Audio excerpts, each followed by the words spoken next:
Good morning dear students. हम लोग acid base salt chapter का डिस्कशन कर रहे थे और इस चैप्टर में हमने पीएच वैल्यू तक पिछले लेक्चर में आपको बताया था कि जिस सॉल्यूशन का पीएच वैल्यू जितना ज़्यादा होता है 7 से मोर देन वाला सभी क्या हो जाएगा बेसिक, लेस देन 7 वाला क्या हो जाएगा एसिडिक, और जिसका 7 होगा उसको हम न्यूट्रल बोलेंगे। जैसे पीएच वैल्यू वाटर का अगर पूछा जाए आपसे तो वाटर जो है उसका पीएच वैल्यू 7 होता है, जिस वजह से ये न्यूट्रल सब्सटेंस होता है। ओके, मोर देन 7 वाला बेसिक होगा, लेस देन 7 वाला एसिडिक होगा। फिर भी अगर कंपेयर कराया जाए कि 2 या 3 सॉल्यूशन दे करके आपसे ये पूछा जाए कि इसमें से कौन ज़्यादा एसिडिक होगा या कौन स्ट्रॉन्ग एसिड होगा, देखिए जिसकी पीएच वैल्यू जितनी कम होती है, पीएच वैल्यू जितनी कम होती है वो सॉल्यूशन उतना ही ज़्यादा एसिडिक होता है।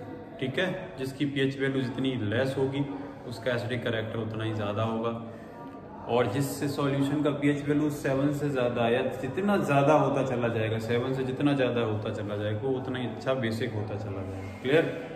अब मैं बात करता हूँ, देखिए अगर देखा जाए वैसे आपके सिलेबस में इतना हाईफाई नहीं है, फिर मैं बता दे रहा हूँ। एक फॉर्मूला होता है pH is equal to minus log H plus ion concentration. यहाँ से आप pH वैल्यू के क्वेश्चन कर सकते हो। जैसे एक क्वेश्चन मैं आपको बताता हूँ, मान लो आपसे पूछ दिया जाता है कि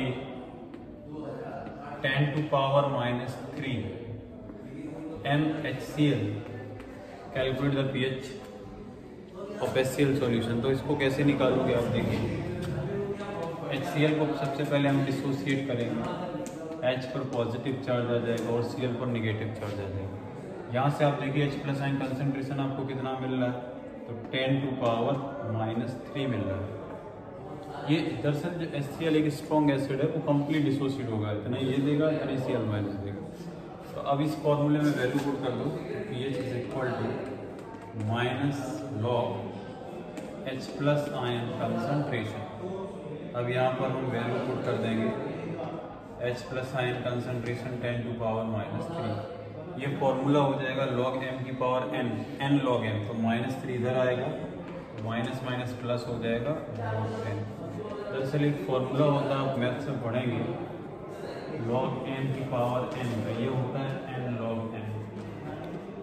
ठीक है, इस तरीके से ये -3 आपका आगे आएगा, माइनस माइनस प्लस हो जाएगा 3 log 10, और log 10 की बेटा वैल्यू 1 होती है, तो इसका जो pH वैल्यू है वो +3 आ जाएगा। क्लियर? तो इस तरीके से इनके pH वैल्यू निकाले जाते हैं। खैर इसके क्वेश्चन एनसीईआरटी में नहीं है, ठीक है, ज़्यादा नहीं तो ज़्यादा इस पर डिस्कशन नहीं करेंगे। बस एनसीईआरटी में आपको ये याद रखना है कि जिस सॉल्यूशन का pH वैल्यू जितना लेस होगा, जितना कम होता चला जाएगा, 7 से जितना कम होता चला जाएगा उसका एसिडिक कैरेक्टर उतना ही ज़्यादा होता चला जाएगा, और 7 से जितना ज़्यादा होता चला जाएगा, जितना मोर देन 7 होता चला जाएगा उसका बेसिक कैरेक्टर ज़्यादा होता है। क्लियर? अच्छा, ऐसे पूछ सकता है कि एक सॉल्यूशन है जिसका pH वैल्यू 5 है, एक सॉल्यूशन है जिसका pH वैल्यू 5 है और calculate the concentration of H plus ion. ये भी पूछ सकता है कि H प्लस आयन कंसंट्रेशन निकालिए, तो तब के लिए आप फॉर्मूला जानती है pH is equal to minus log H। दरअसल ये फॉर्मूला आता कहाँ से, ये मैं आपको बताऊँ। H प्लस आयन कंसंट्रेशन जब पूछा जाए तो बेटा की फॉर्मूला होता है H plus ion is equal to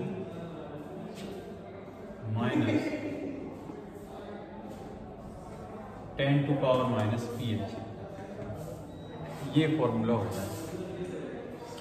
इसी दरअसल ये फॉर्मूले से ही डेफिनेशन pH वैल्यू की बनाई जाती है। किसी सॉल्यूशन का pH value 10 to power negative वो वैल्यू होगी जिसमें H plus ion concentration represent होगा। तो यहाँ पर pH वैल्यू कितना दिया गया 5, तो यहाँ लिख देंगे हम H plus ion concentration 10 to power -5। इसका मतलब ये है, तो आपको 2 फॉर्मूले दिमाग में रखने का, इससे कभी क्वेश्चन पूछा जाए। एक तो ये रखना, ये फॉर्मूला जो है ये डेफिनेशन ही होता है किसी सॉल्यूशन का pH वैल्यू 10 to वो नेगेटिव पावर है जिसमें H plus ion concentration represent होता है, तो वहाँ से आप इस तरीके से निकाल सकते हैं। किसी सॉल्यूशन का pH वैल्यू 6 दिया जाए तो यहाँ 10 to पावर -6 हो जाएगा। बहुत छोटे से क्वेश्चन पूछे जा सकते हैं अगर पूछे जाएंगे तो, दूसरी चीज़ कुछ नहीं। अब देखिए एनसीईआरटी में जब आप देखोगे तो आपको मिलेगा, कभी कभी पूछ देता है कि सोर्सेस, मैं आपको एनसीईआरटी में बताता हूँ।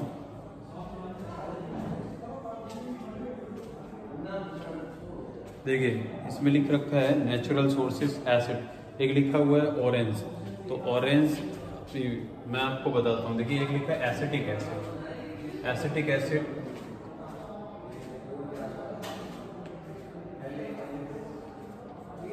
एसिटिक एसिड, इसका दरअसल फॉर्मूला होता है CH3COOH। तो बोला जाए कि इसका सोर्सेस क्या है, तो एसिटिक एसिड जो है ये विनेगर में होता है, जो घर में सिरका, जिसको सिरका बोलते हैं उसमें। दूसरा लिखा सिट्रिक एसिड, सिट्रिक एसिड का फॉर्मूला, साइट्रिक एसिड भी इसको पढ़ते हैं, इसका ये सोर्सेस जो है वो ऑरेंज में, ऑरेंज से होता है। तीसरा है आपका टर्मरिक टार्टरिक एसिड, ठीक है, ये जो घर में इमली होती है जिसको बोलते हैं इमली, ठीक है, टैमरेन बोलते हैं। फिर आ जाओ oxalic acid, oxalic acid tomato में होता है, टमाटर में। लैक्टिक एसिड जो है ये मिल्क में होता है, ठीक है। Citric acid, citric acid orange में भी होता है और लेमन में भी होता है, नींबू में भी होता है, ठीक है। तो ये कुछ एसिड दिए गए हैं, इनके सोर्सेस लिख रखे हैं, ये आपसे पूछे नहीं जाएंगे। अच्छा citric acid, nitric, tartaric acid, इनके फॉर्मूले नहीं पूछे जाते, ये बहुत बड़े बड़े इनके फॉर्मूले होते हैं, ठीक है। जैसे मैं आपको बताऊँ लैक्टिक एसिड का फॉर्मूला ये, तो आपको फॉर्मूले नहीं याद रखने, ठीक है। ये लैक्टिक एसिड का फॉर्मूला है, तो इतने बड़े बड़े फॉर्मूले आपको नहीं याद रखने हैं, ठीक है। ये तो आप दिमाग में रखें, सिर्फ थोड़ा सा पढ़ लेना है कि आपको सोर्सेस क्या क्या याद रखेंगे, ठीक है।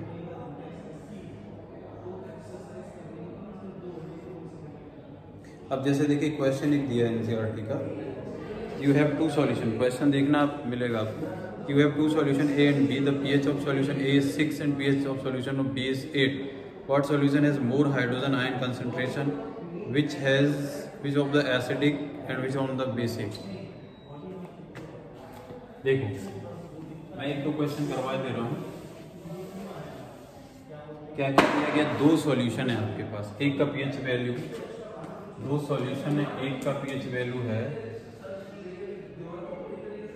6 और एक सॉल्यूशन का पीएच वैल्यू है 8। ये दो सॉल्यूशन है और पूछ रहा है कि विच सॉल्यूशन हैज मोर है H+ आयन कंसंट्रेशन। अभी मैंने आपको एक तरीका बताया करने का, H+ ion concentration is equal to 10 to power minus pH, अभी बताया।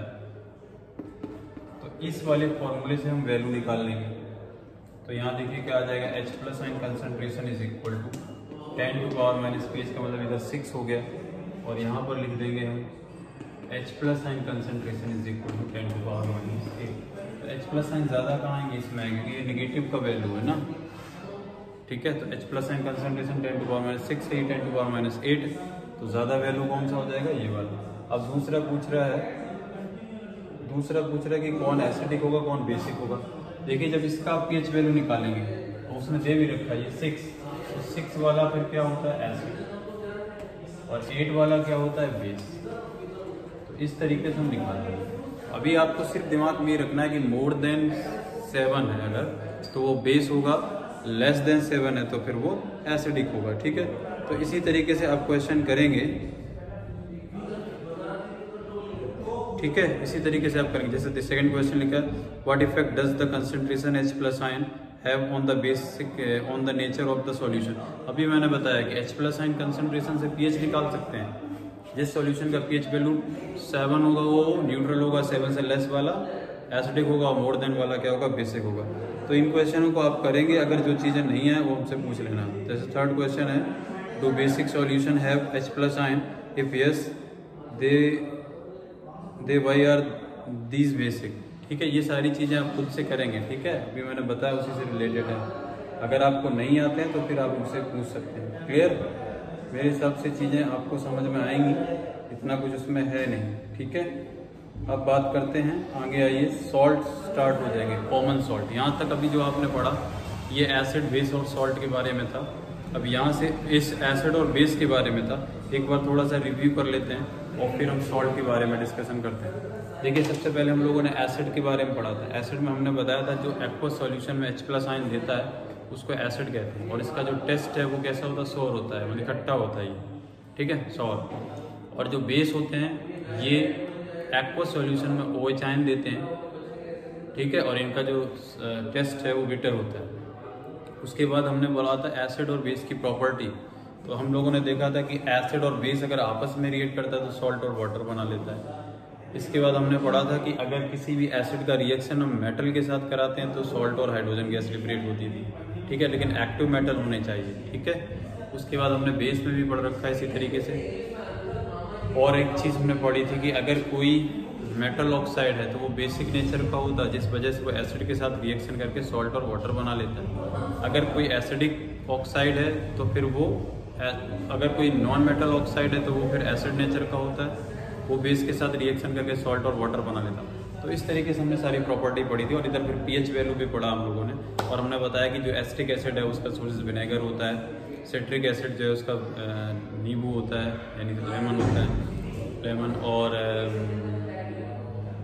टार्टरिक एसिड जो था वो इमली टर्मेरिक बोलते हैं इसको, टर्मेरिक। और क्या बचता है,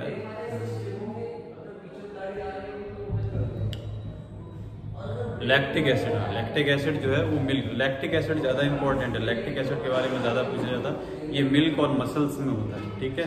तो ये लैक्टिक एसिड। उसके बाद पीएच के बारे में हम लोगों ने पढ़े, तो 3 पॉइंट याद रखने की। 7 अगर पीएच वैल्यू आ रहा है तो बेसिक, तो न्यूट्रल है, 7 से ज़्यादा आ गया बेसिक है, 7 से कम आ गया एसिडिक है, ठीक है। ये चीज़ आपको दिमाग में रखनी है। और अगर आपसे पूछ दिया जाता है कि किसी का पीएच वैल्यू इतना तो H+ आयन कंसंट्रेशन कितना होगा, पीएच कोई 10⁻⁻, ये फॉर्मूला होता है, H+ आयन = 10⁻⁻ पीएच, और यहाँ से निकाल सकते हैं। जितना कम पीएच वैल्यू आता जाएगा उतना ही वो एसिडिक होता चला जाएगा, 7 से जितना नीचे जाएगा उतना ही ज़्यादा एसिडिक होता चला जाएगा, और 7 से ऊपर जाएगा उतना ही बेसिक होता चला जाएगा। दूसरा होता है बेसिक जो होता है सॉल्यूशन, वो लिटमस पेपर को ब्लू करता है, और एसिडिक सॉल्यूशन जो है वो रेड करता है, ओके। ये आपको याद रखना है, ठीक है। अब सॉल्ट के बारे में नेक्स्ट चैप्टर में हम लोग डिस्कस करेंगे। Thank you.